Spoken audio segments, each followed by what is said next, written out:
পর্যটকদের জনপ্রিয় লিসবনের iconic rail Gloria funicular দুর্ঘটনায় অন্তত 15 জন নিহত এবং 18 জন আহত হয়েছেন। বুধবার সন্ধ্যায় পর্তুগালের রাজধানী লিসবনে ভয়াবহ এই দুর্ঘটনা ঘটে।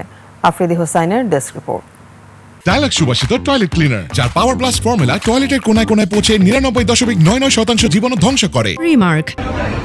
স্থানীয় সময় সন্ধ্যা 6:08 গ্লোরিয়া লাইনে একটি রেলকার হঠাৎই লাইনচ্যুত হয়ে নিচে পড়ে যায়। মুহূর্তেই সৃষ্টি হয় ভয়াবহ পরিস্থিতি। দ্রুত ঘটনাস্থলে পৌঁছায় ফায়ার সার্ভিস ও জরুরি স্বাস্থ্য সেবা দল। দুর্ঘটনার সময় ফানিকুলারের অপর প্রান্তে থাকা দ্বিতীয় কারটি অক্ষত থাকলেও তাতে প্রচণ্ড ঝাঁকুনি অনুভূত হয়। প্রত্যক্ষদর্শীরা জানান, অনেক যাত্রী ভয়ে জানালা দিয়ে লাফিয়ে বেরিয়ে আসেন।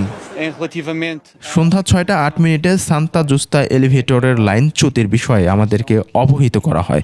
মাত্র 3 মিনিটের মধ্যে আমরা ঘটনাস্থলে পৌঁছাই খুব দ্রুত সময়ের মধ্যেই।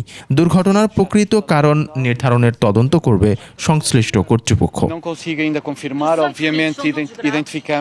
1885 সালে চালু হওয়া গ্লোরিয়া ফার্নিকুলারটি পর্যটকদের অন্যতম আকর্ষণ। প্রতি বছর প্রায় 30 লাখ যাত্রী এটি ব্যবহার করেন। এটি লিসবনের রেস্তোরাঁদোরেস স্কয়ার থেকে বেইরো আলতো পর্যন্ত চলাচল করে। পর্তুগালের রাষ্ট্রপতি মার্সেলো রেবেলো দা সুজা দুর্ঘটনায় গভীর শোক প্রকাশ করেছেন।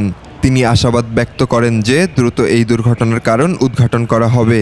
লিসবন শহর কর্তৃপক্ষ ও পরিবহন সংস্থা ক্যারিস জানিয়েছে, তদন্ত শেষ না হওয়া পর্যন্ত গ্লোরিয়া লাইন সাময়িকভাবে বন্ধ থাকবে। আফ্রিদি হোসাইন, 21 টেলিভিশন।